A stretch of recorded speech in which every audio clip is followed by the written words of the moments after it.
अस्सलामुअलैकुम वरहमतुल्लाहि वबरकातुहू। कैसे आप सब खैरियत से हैं? ठीक है। डॉक्टर शुजात अली आपकी खिदमत में हाजिर है। कमिश्नर रावलपिंडी लियाकत चट्ठा साहब ने तबाहियाँ फेर दी हैं।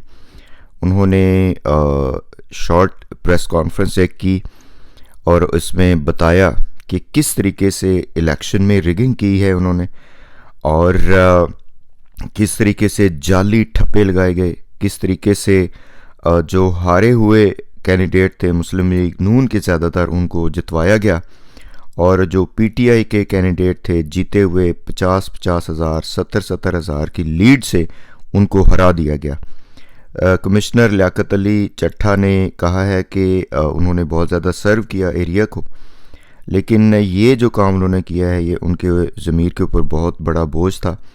आज उन्होंने ये भी कहा कि वो he was moving toward harm himself, लेकिन फिर उन्होंने कहा कि वो ये बातें लोगों के सामने रखेंगे, मीडिया के सामने रखेंगे। तो इस पे उन्होंने इल्ज़ामात लगाए हैं। उसने ज़िम्मेदारी खुद उन्होंने ली है कि ये मेरे मेरे मेरे से ये सब कुछ हुआ है और मुझे आप सज़ा दीजिए। साथ साथ उन्होंने कहा कि इसमें चीफ़ इलेक्शन कमिश्नर और जो है चीफ़ इलेक्शन कमीशन और चीफ़ जस्टिस ऑफ पाकिस्तान भी, उनका भी ज़िम्मा बनता है।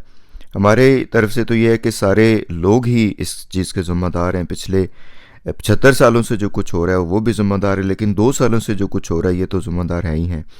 अब ये मौलाना फजल रहमान ने भी कहा था कि जी ये गलती हो गई, वो गलती होगी, लेकिन इनकी गलतियों से हुआ क्या? मुल्क तबाही बर्बादी के दहाने पे पहुंचा और हज़ारों लोगों को इन्होंने पाबंद सलासल किया। इमरान खान साहब के ऊपर जो केसेस इन्होंने बनाए झूठे और जाली, ये भी आपके सामने है। तो बहरहाल लियाकत अली चट्ठा साहब का ये इतराफ़ एक बहुत बड़ा इंकशाफ है। आई डोंट नो कि इसके पीछे क्या है, कि इस वक्त मौलाना फजल रहमान भी आ रहे हैं सामने, ये फिर लियाकत साहब भी और बाकी लोग भी। क्या इसके पीछे कुछ और कार्रवाई है? क्या इसके पीछे कोई और जो है ना वो मुल्क के लिए मज़ीद बर्बादी है? ये भी सुनने में आ रहा है कि जी अब इमरजेंसी नाफज होगी, मार्शल लॉ नाफज हो जाएगा, कुछ हो जाएगा। Let's see what happens.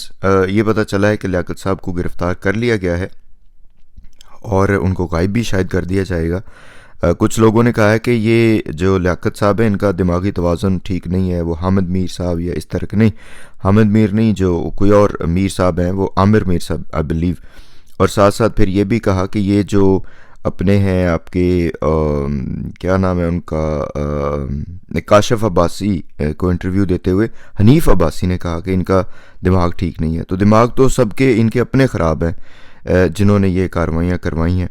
बहरहाल जी इस पे अब देखते हैं फर्दर क्या होता है। बहुत से लोग ये कह रहे हैं कि ये बहुत ख़तरनाक सूरत हाल बन रही है और हमारे जो भाई लोग हैं वो आने की तैयारी कर रहे हैं। अज़ीज़ हम वतनों कह के वो हम वतनों का बेड़ा गर्क करेंगे जैसा पहले करते रहें। Let's see what happens further. Thank you so much. अस्सलाम वालेकुम।